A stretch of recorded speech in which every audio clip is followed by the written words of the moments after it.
Bismillahirrahmanirrahim.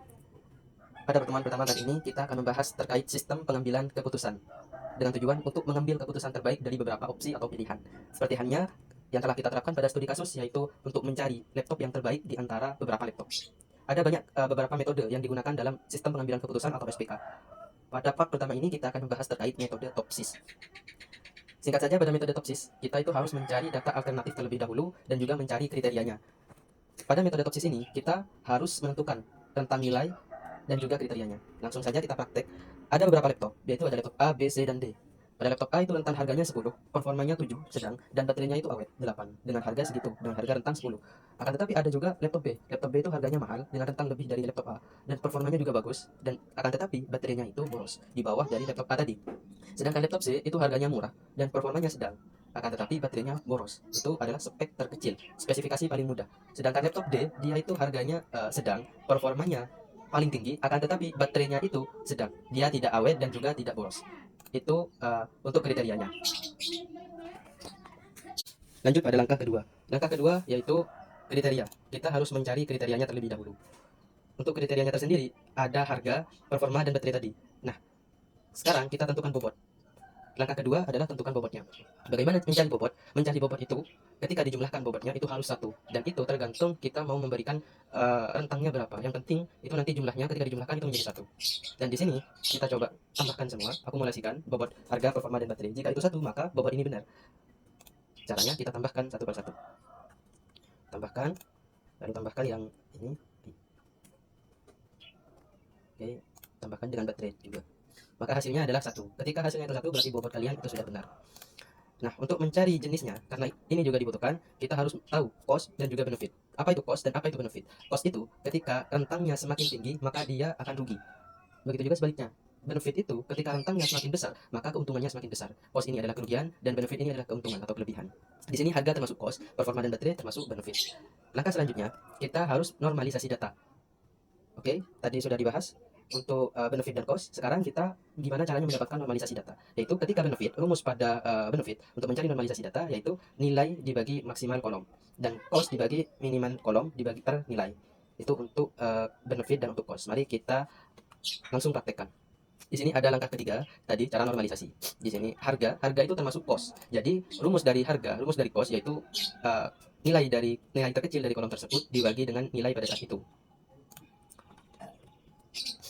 Nilai terkecilnya yaitu di sini kita lihat ada 9 untuk harga, berarti kita masukkan harga paling kecil adalah harga di laptop C, lalu dibagi dengan harga di laptop yang kita coba yaitu laptop A, maka hasilnya adalah 0,9, sama kan.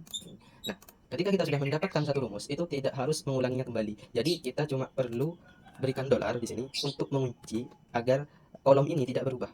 Untuk yang di bawahnya itu berubah B6, jadi B6 di sini dia tidak akan berubah ketika kita kunci, dia tidak akan berubah ke kolom yang lain. Akan tetapi untuk B4 dia akan berubah. Jika masih belum paham, mungkin bisa dilihat tutorial yang lainnya. Nah, ketika kita sudah mendapatkan nilai tersebut, maka kita cukup tarik ke kolom yang kita mau. Nah, itu hasilnya sudah jadi 0,75, 0, dan 1 juga 0,818. Nah, itu tadi yang cost. Untuk kita tahu yang benefit, kita harus coba juga. Yang benefit tadi adalah nilai. Nah, ini kebalikannya. Kalau benefit, berarti nilai yang saat ini dibagi dengan nilai yang paling tinggi dari kolom tersebut. Nilai yang saat ini pada performa yaitu 7, sedangkan nilai tertinggi yaitu 9. Jadi 7 dibagi 9, hasilnya sama, 0,778. Nah, seperti tadi, kita cuma tinggal berikan dolar agar dia terkunci. Ketika kita berikan dolar, maka dia tidak akan berubah. Tarik ke bawah. Nah, ini berarti ada kesalahan. Nah, kenapa ada kesalahan? Karena yang diberikan dolar adalah C4, bukan C7. Dia adalah nilai dia sendiri, bukan nilai terbesar. Nah, itu kita harus teliti terlebih dahulu. Nah, itu sudah ada. Sekarang kita tarik dan hasilnya adalah sama. Oke. Setelah langkah tersebut, kita masuk pada langkah selanjutnya, yaitu weighted. Weighted itu rumusnya adalah hasil normalisasi tadi dikalikan dengan bobot. Mana normalisasi? Normalisasi ini. Sedangkan bobot ini 0,4, 0,35, 0,25. Nah, sekarang kita ketahui harga di normalisasi itu 0,9, sedangkan kriteria bobot untuk harga itu 0,4. Jadi kita coba sama dengan 0,9 dikali dengan 0,4. Maka hasilnya adalah 0,36. Nah, kita cukup testing satu saja. Kalau misalkan hasilnya ini sudah ketemu, kita tinggal rubah seperti tadi, berikan dolar lalu dikalikan. Untuk mempersingkat waktu, mungkin kalian bisa coba sendiri di rumahnya. Kita skip pada langkah selanjutnya untuk menghemat waktu. ada langkah selanjutnya yaitu tentukan solusi ideal. Solusi idealnya adalah A plus, kita ibaratkan A plus dan amin. A plus itu nilai tertinggi pada tiap kolom, sedangkan amin nilai terendah pada tiap kolom. Itu solusi idealnya. Nah, kita cari yang dari vektor tadi. Untuk harga itu paling besarnya itu berapa? Harga terbesar itu adalah 0,4. Kita masukkan ke dalam A. Begitu juga performa. Performa terbesar itu 0,35. Baterai juga paling besar adalah 0,25. Kita masukkan ke dalam ini. Di sini kita masukkan, nah kita ambil dari sana saja, tidak usah membuat angka baru.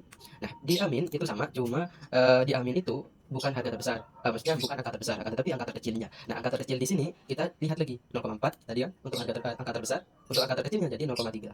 Kita lihat di sini angka terkecilnya berapa, kita taruh di dalam sini. Nah, angka terkecilnya ada di C22 yaitu 0,27. Nah, ketika itu sudah dilakukan, maka lanjut pada langkah selanjutnya. Langkah selanjutnya yaitu untuk menghitung jarak. Hitung jarak dari mana? Jarak dari solusi ideal. Nah, tadi kan kita sudah mendapatkan solusi idealnya. Nah, kita tidak usah bingung bagaimana cara menghitung jarak. Memang rumusnya di sini adalah vektor dikurangi ideal positifnya yang tadi A plus, lalu dijumlahkan tiap kolom. Nah, nggak usah pusing, nggak usah pusing. Kita cuma terapkan saja. Nah, seperti itu. Di sini caranya kita adalah buat, kalau itu tergantung versi dari Excel kalian. Di sini saya menggunakan Manhattan Distance. Ada yang menggunakan Inclusion Distance, ada yang menggunakan Manhattan Distance. Nah, untuk Manhattan Distance tersebut kita menggunakan ABS atau absolute. Nah, caranya absolute ini vektor dikurangi ideal positif seperti ini. Weighted mana tadi, dari sini harga weighted dikurangi ideal positif. Ideal positifnya adalah 0,4. Setelah itu ditambah ini untuk Manhattan Distance, sama ABS juga untuk Manhattan Distance. ABS absolute maksudnya kita cari performa dari laptop A itu adalah 0,27, jadi kita kurangi dengan performa pada positifnya, lalu terus absolute. Setelah itu lanjut pada baterai dikurangi dengan solusi ideal dari baterai. Nah, maka hasilnya sama. Ketika hasilnya sudah sama berarti ini sudah benar. Nah, itu tadi cara untuk Manhattan Distance. Kalau Inclusion Distance itu bagaimana? Caranya adalah kalian tulis sum, lalu di dalamnya berikan ABS. Sum dalam kurung absolute yang tadi itu solusi ideal, atau yang tadi yang sebelumnya weighted dikurangi solusi ideal. Nah, itu tergantung versi Excel kalian, karena di sini saya menggunakan Linux Ubuntu, jadi saya menggunakan Manhattan Distance. Ini dihapus dulu. Lanjut pada tahap terakhir. Ini tahap paling penting.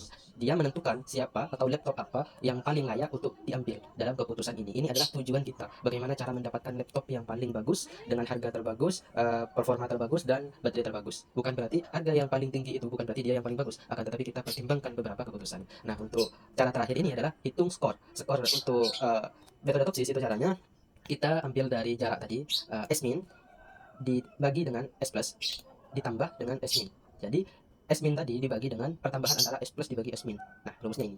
Oke, kita masukkan. S min adalah 0,153 dibagi dengan, nah, kita jangan lupa berikan kurung terlebih dahulu. S plus yaitu 0,1 ditambah dengan S min. S minnya 0,15. Oke, maka hasilnya adalah 0,5. Hasilnya sama. Jadi kita tinggal kita tinggal urutkan, kita tinggal tarik saja ke bawah. Nah, maka hasilnya sudah ketemu. Dan untuk mencari yang paling ideal yaitu cari yang paling tertinggi. Nilai yang paling tertinggi mana? Ternyata adalah laptop D. Laptop D ini adalah keputusan paling baik untuk kita ambil dari 4 laptop tadi. Nah, laptop D yang mana ini? Ternyata harga yang tidak begitu mahal dengan performa yang bagus dan baterainya yang sedang itu lebih baik daripada harganya yang mahal akan tetapi performanya sedang dan baterainya boros. Harga belum tentu menentukan spesifikasi yang bagus, akan tetapi ketika kita sudah memperbandingkan keputusan tersebut dengan beberapa metode, kita sudah mendapatkan keputusan terbaik. Sampai ketemu pada video selanjutnya. Akhirul kalam, saya Muhammad Cahya Abdullah Salam. Sampai ketemu lagi di part selanjutnya. Tetap di Sajak Codingan.